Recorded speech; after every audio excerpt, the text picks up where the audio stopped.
Hello, welcome to the first episode of the Chris and Roman podcast. Chris's name came first in that title because it's my podcast and my YouTube channel. Today, we're going to try to see if we can come to common agreements on the definition of happiness, and then we'll see what we want to talk about from there. Yes. Would you like to go first? You go first because I feel like you already have a working definition of happiness. Also, take the mic and talk so it makes you hear it. So my working definition is happiness is the degree to which your expectations meet reality. Your expectations meet reality? Yes. Reality meets expectations are kind of interchangeable there. Well, a depressed person would expect reality to be bad. Would they be happy if reality was what they expected it to be?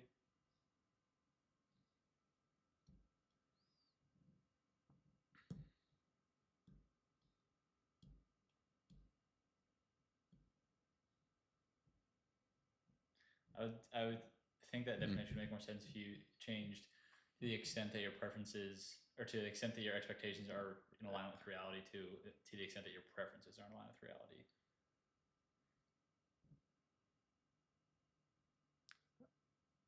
Because you can. I would change expectations. That was an older version that I was thinking. I believe the one I said earlier was the degree to which your reality matches your desires. Yes, and I would take that same definition, but I would say instead of desires, your preferences, which could be pretty similar. Yeah. So what would you say the differences between preferences and desires are? I had trouble defining this earlier when you told me that, and what I tried to say was that a desire seems more like an end state goal, whereas a preference can be like a thing that can be like a state. I mean, I guess you can like desire to be content. Well, that's a bad example. You can like desire to be calm, but a preference is like I prefer being calm. I don't know. Maybe it's just like a word thing, but it seems to make more sense than I desire to be calm. How would you define desire then? I think we both agree with Naval's definition. No? The contract to be unhappy? A contract with yourself to be unhappy until you get the thing you want. Yeah. I would think that would be a good definition of desire. Well, not necessarily, because it doesn't capture what a desire. It just says like what it does. Right. That's more of like, the effect of a desire. I think a desire is a preference not a preference.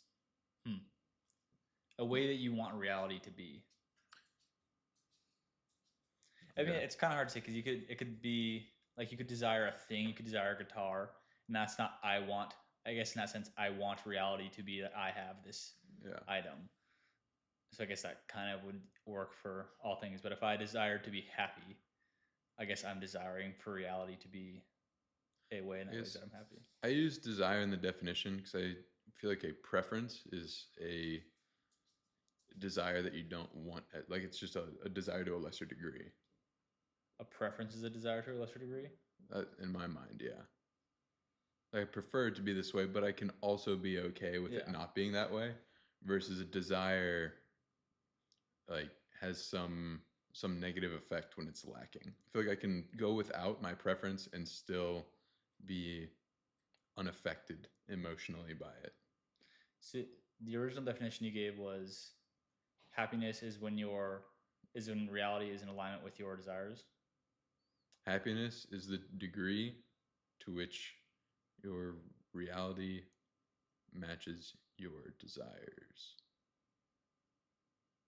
The matches is kind of like that word. That word could be subbed out, but yeah. Sure. Okay. My original one was not what I meant, and I completely retract. I want to put a clip of you saying something else when I ask you. Okay. Immediately flubbed my own definition. Right out the gate. Knew I should have checked my notes. So for the record, what is the final definition? You know what? Let me pull up the exact one because these are loose ones, but this is what I texted you earlier today. Which is my working definition is happiness is the degree to which your current reality matches your desires. Okay. I think we can go with that. Yeah. That being the term of the rest of the conversation, next question. Should we go with how do you become happy, or should happiness be what we try to get in life? Not, I mean, should is not the right word, but is chasing happiness a good use of your life? Is that the question we should go with, or should we go with how to do that if you are going to do it? Let's go how to do it first, because I think that'll be easier to knock out. Okay. And I think we'll fight a little bit more over the second one. Okay. Remind me to change out before it gets to 0, because right now it's at 16. Okay. And it was at 18 2 seconds ago. How to get there. I think if we're agreeing that desire is a contract itself to be unhappy until you get the thing that you want, then the quickest answer would be the end goal is to have reality and your desires be perfectly in alignment. Right. I think the two obvious ways you can do that, common sense, is you can get rid of all your desires, and then reality, whatever it is, you'll be fine with it. Or you can get all the things that you want. Yeah. And that you'll be in 100% alignment. Raise your reality or decrease your desires. Which one do you think is better? I mean, that was already kind of a bad question. Better. I think both. I'd say which one's easier depends on the nature of your desires at baseline. Like if you are a person who has a lot of intense desires for like things that are hard to get, then it might be easier to work on yourself to decrease those desires rather than bring your reality up to whatever those extreme desires are. Or if they're just desires that cannot be realized in the world. Like if I desire to be Superman, then it'd be better to get rid of that than try to become Superman. Yeah, I think it really lays in like a mix of the two, of like balancing what desires you have and can actually achieve, and then raising your reality to that level. If you had to just do one, I think just because desires can be so insane, it's probably like overall easier to lower your desires. I realized it was a bad question the second I asked it, because I don't think either just doing one is probably good is a good strat either way. Yeah, to do either extreme is going to be insanely hard, I feel like. But I would venture to guess that the easier way and the more effective way would be to lower your desires, because I think, at least for me and the people that I know and have observed, the more you get the things you desire, the more you desire. It's kind of like the closer, it's like the horizon, the closer you get, the further it gets away. Your desires. I'm going to change this real quick. I think that most people under-index on the getting rid of desires side and over-index on the trying to get all the things that you desire. Yeah, I think if the goal is happiness, and those are the two ways to get there, then the most useful skill to develop of the two immediately would be to have more control over your desires. I don't know I guess in very simple terms, it would be possible to be 100% happy in our definition of your desires in alignment with reality by getting all the things that you want. But it's very hard for me to imagine a reality where you get everything you want and you are just like, okay, now that I have 7 mansions and 10 Ferraris, I'm just like, I'm at peace and I'm content. Yeah. It seems much more easy for me to think of a monk who seriously has just done away with desires. Yeah. I'm sure it is possible to raise your reality to meet all of your desires. Maybe. I just don't want to say it's an absolute zero chance, but it's I don't think it's realistically possible to only drag up your reality without touching on okay, I need to control my desires here. Do you think that desires tend to increase as your reality increases? Yes. Yeah, I think left unchecked, either way, absolutely. Either way, you're gonna have to learn to manage your desires. Yeah. One way or the other. Yeah. Okay. Before we get into the one we really disagree about, which is gonna be whether or not we should do it, let's say, do you think people implicitly or explicitly are Um, Human behavior is well predicted by people seeking happiness.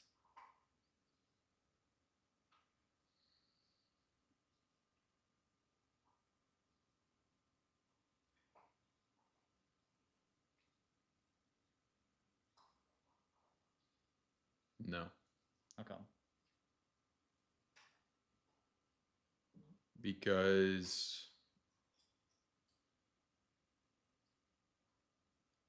you can predict people's behavior in ways that aren't tied to happiness.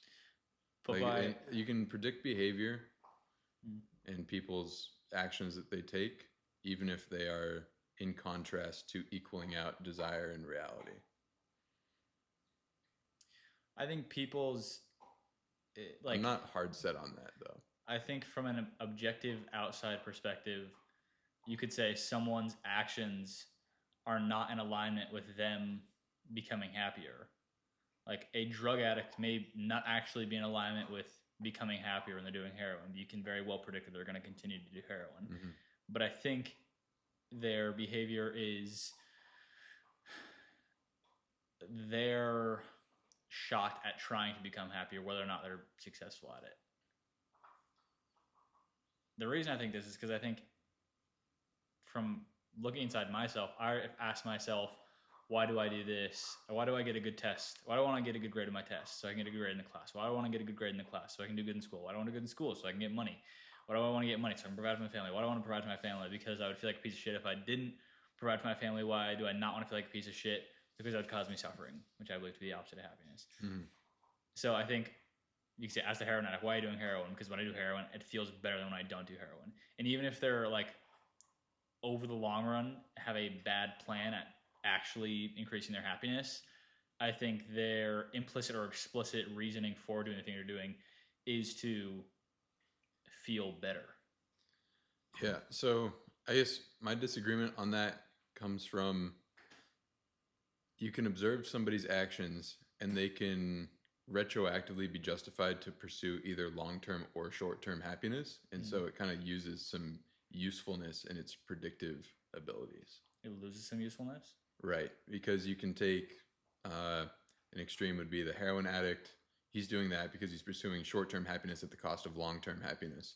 Or you could take somebody who's doing some like arduous physical therapy and saying they're doing this in pursuit of long-term happiness. But they're both doing things in the short term that are like contradicting each other. Yeah, contradicting and painful. But I think both are they're both trying to be happier. Right, but there's no, unless you know their goals, there's no predictive element you can do there because it could be either. But their behavior is caused by their desire to be happier or their pursuit of happiness. Okay, so a different example would be somebody who's investing in stocks. They could liquidate everything or continue to invest. Both would be pursuing happiness, one short term, one long term. And so in a snapshot, I don't think you could predict what they would do based on. But I'm not saying that like actual what is in alignment with happiness is what people will do. It's what they think will be in alignment with their happiness is what they do. And I think in that scenario, there are people every day who do or don't liquidate all their stocks, and people who do liquidate it are doing it because they think it'll be in alignment with their future happiness. And who don't liquidate it think it's in alignment with their future happiness. Right, but how do you use that to predict? Maybe not predict as much as explain why people do what they do. Okay, so that goes back to like retroactively, you can explain either way.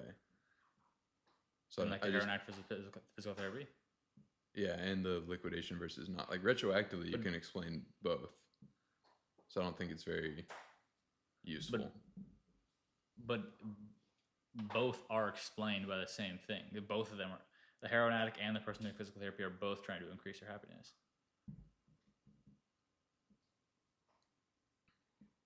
Both of them are driven by a desire to feel better. and there's a cost for the person doing physical therapy of short-term pain, but ultimately the only reason they would do that is because they want to feel better in the long term. And the heroin addict is doing heroin at the cost of their future, well-being, but they're doing it for the happiness they're getting.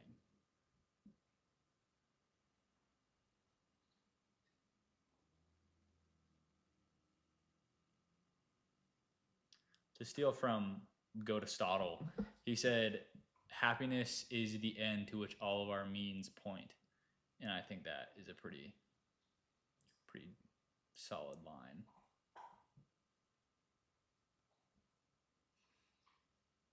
Aristotle, for those of you who don't know, is a word I just made up for Aristotle, because he's the GOAT.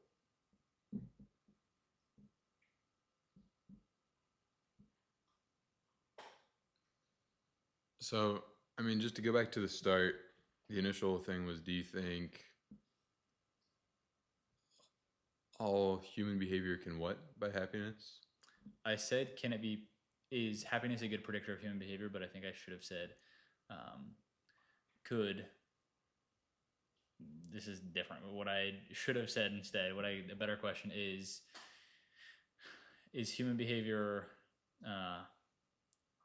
easily explained by everyone is just trying to be happier? Yes. It is.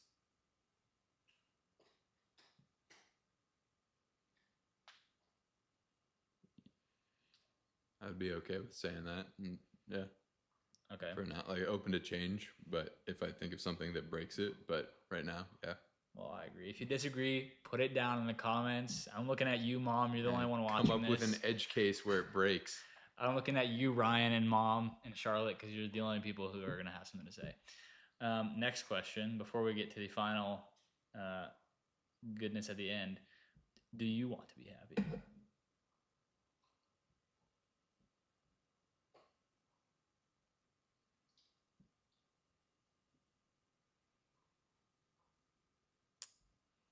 To go back to preferences, I have a preference to be happy. In the loose sense of like, I'd rather be happy, but I'm okay with not? Right. Okay. But if, by the own definition that we agree on, that you came up with, if happiness is the degree to which your preferences are in alignment with reality, do you not by definition... Desire, not preference. For your desires to be in alignment with reality. Do you not by definition, like, want the things that you desire?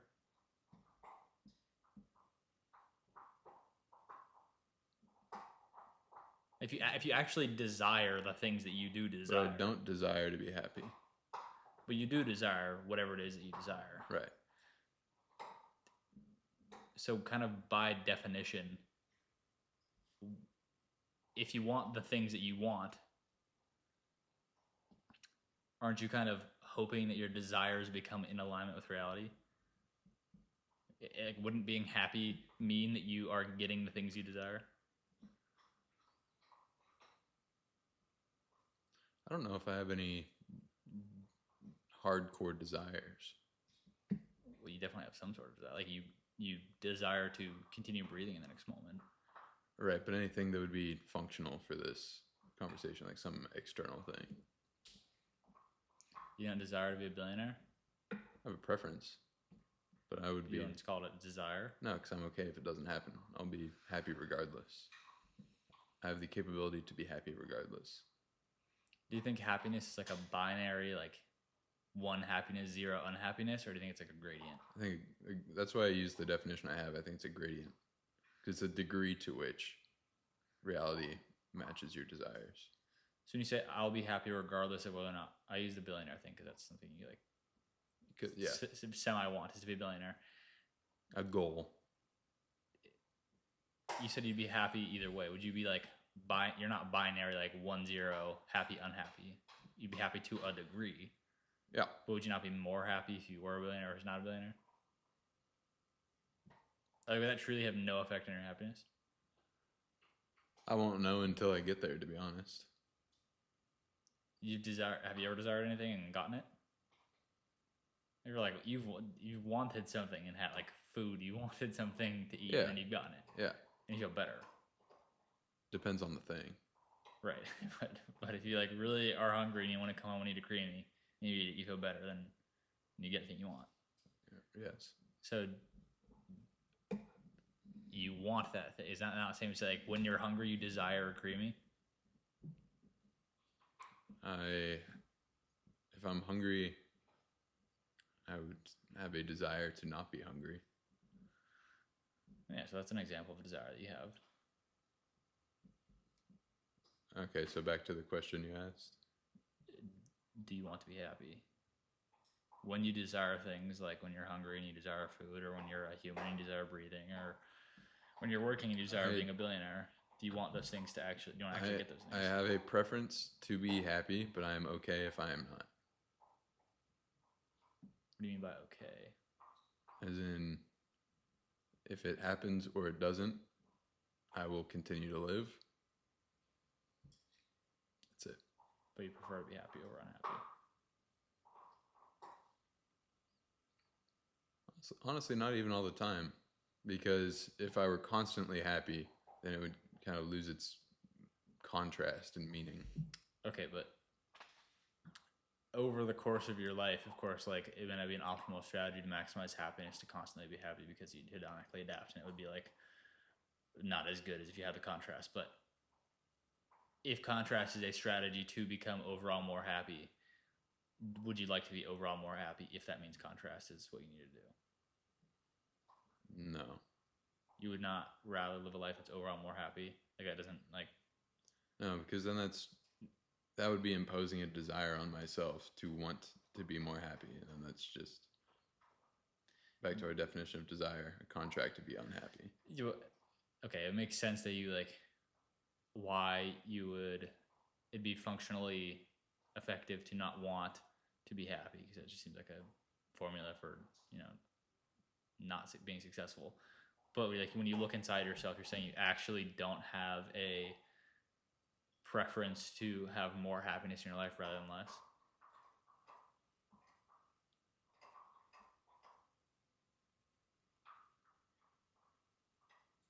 It changes throughout like each day on if I want to be more happy or less. Because like I could say it would make sense. It'd be functional for me to say I desire nothing, because desiring things is a contract with myself that's going to happen until I get the thing I want. I don't want that, so I just don't desire anything.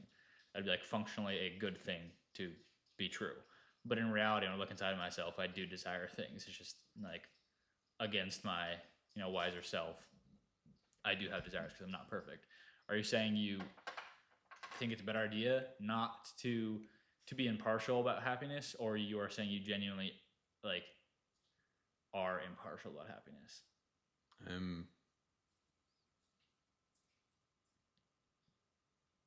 I wouldn't say impartial, but happiness is so accessible that I don't mind if I'm not happy. Like it's so easily accessible to become happy for me that it just holds no real value. Is there anything you would rather have more of in your life than happiness?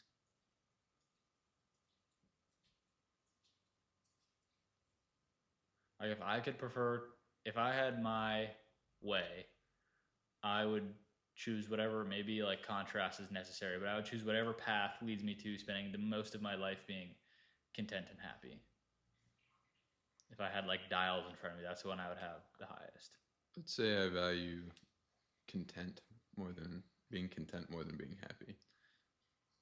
How would you differentiate the two? So if we're going with happiness is the degree to which your reality matches your desires. And I would say contentness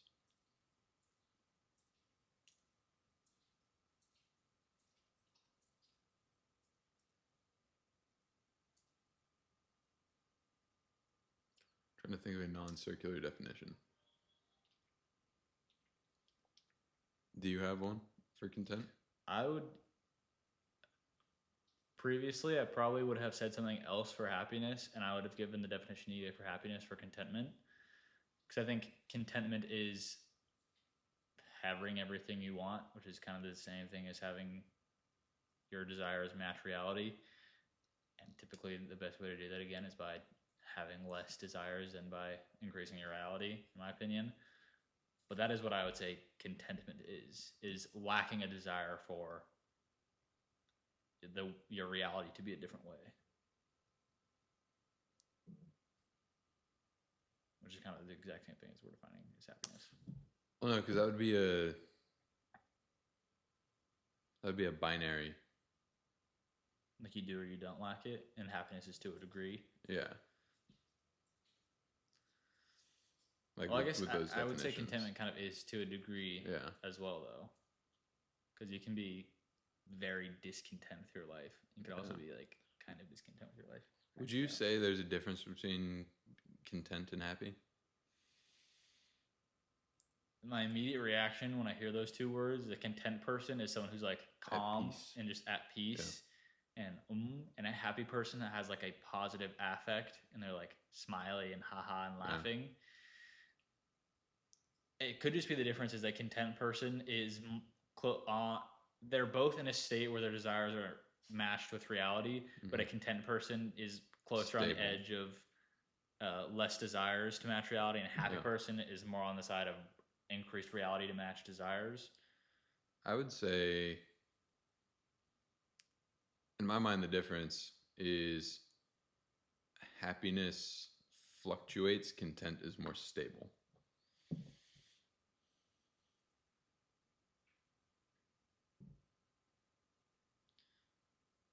That could be true. I don't know that it's really a useful definition, though. But I guess if you're saying that's what you'd rather have in your life is a stable state of contentment rather than happiness. Right. So if happiness is the degree to which reality matches your desires, and it can get, since it's a degree, it can go up and down. You see content being at peace with the way things are. I guess I'm not super happy with that definition. But it just seems like a more stable form of your desires and reality being in equilibrium. I mean, a very logical hard fact definition of contentment could just be like a more stable, calm state of happiness.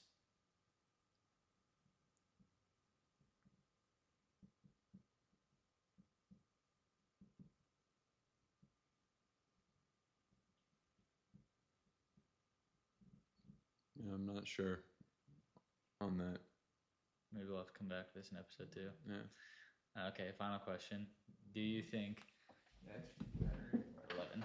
Do you think... Battery burns out fast. It does. They were all at like 40% when I started. Nice. Do you think we should live our lives to pursue happiness? Immediate pushback is no, because should implies like there is a right and wrong way to do things. So no. Okay. How would you ask that better? Well, it would be I think should is more useful when we find out somebody's goal. I guess your goal is to be happy, and you should live your life pursuing happiness. But if your goal is not to be, then you shouldn't. Do you think... Right, because if your goal is to be the best Formula One driver in the world, you're probably going to be pretty unhappy. Yeah. So you shouldn't try to be the most happy. Or you would not be the best Formula One driver. Right. Okay. I guess we also just agree that there is no objective good or bad. Yeah. And many people, I think a better person to talk about is to be like someone who actually believes in utilitarianism. I would say like good is defined by happiness and the pursuit of well-being for the greatest number of people, and bad is defined by suffering. But you and I agree that there is no objective good or bad. And it's, I think it's. I'm an emotivist, and I don't know. You're just a nothingist.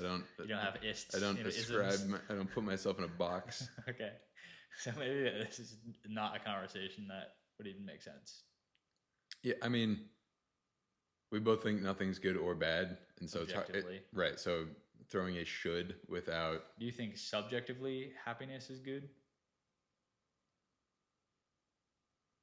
Can be.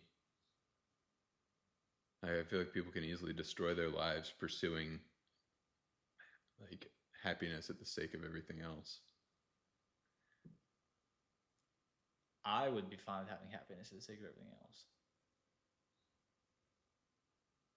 Like when you say destroy their life, that kind of implies that they're destroying means that something bad is happening. Like, by destroying, I mean like in the pursuit of that, they would lose everything else they had. They could inadvertently like not get to their goal because of the actions they're taking to get there. You think happiness is a good goal? I think it's a goal. As good as any other? Yeah. Well, any other thing you want to talk about? I feel like we didn't disagree very much. No. We've had these arguments so many times. I feel like we've had these arguments so many times. We've like disagreed and agreed to the point where we've like finally come to agreements, and we've just agreed in front of the camera now. The agreement is we have different goals. We have different goals, and that's fine. We were trying to impose our own worldviews on each other. I think we finally came to a similar agreement about what happiness actually is. Because I think before, I think that's our best, like, working definition so far. Right? Okay. I think it's a pretty functional definition, at least. Okay. Last question before the camera dies. What do you think, in more specific terms, is the best way to be happier? Because in broad terms, you could say like reduce desires, increase reality to meet your desires. More specific terms. Okay, tactical. What's been most useful for me is like mindfulness, and I guess in a subcategory of mindfulness would be breaking up your daily, like breaking up what you do throughout the day and looking into the micro bits of progress that you are making towards some ultimate end goal and acknowledging those. Them. Yeah. So like lowering the bar for what constitutes a thing worthy of being grateful. Right. And just finding little moments throughout the day to always be grateful for something. Right. Because you're always making progress in some sort of way. I think progress feels good in general. So that's been like a quick hack to make myself feel happier in the moment, if that's what I want to feel. Agreed. I would say one of my conditions on happiness is that I have to have a sense of like energy and vigor and just feel like good. I feel unhappy and my preferences are not met when I feel like tired and depressed and mopey. And to that end, the greatest thing for my happiness is like diet, sleep, and exercise. Yeah. Just like being healthy and feeling good. Yeah. So is it diet, sleep, exercise? Getting in the sun in the morning feels great. Like that's it. That's like the easiest one. Laughing at something stupid. Laughing, being with friends that you really enjoy being around is huge. Pool. I feel like, yeah. Doing an activity you like. Cocaine. Adderall. Amazing. Adderall feels good. Adderall feels good. I feel good. My desires cohere. My contentment goes here when I take Adderall. So I think we should leave it on that. Adderall is the answer. Yeah. Adderall Stimulants, Adderall. Cocaine. And meth probably is the best one we haven't tried yet. That's what I'm keeping in the back pocket. Episode 2, we're doing meth. Thank you for watching.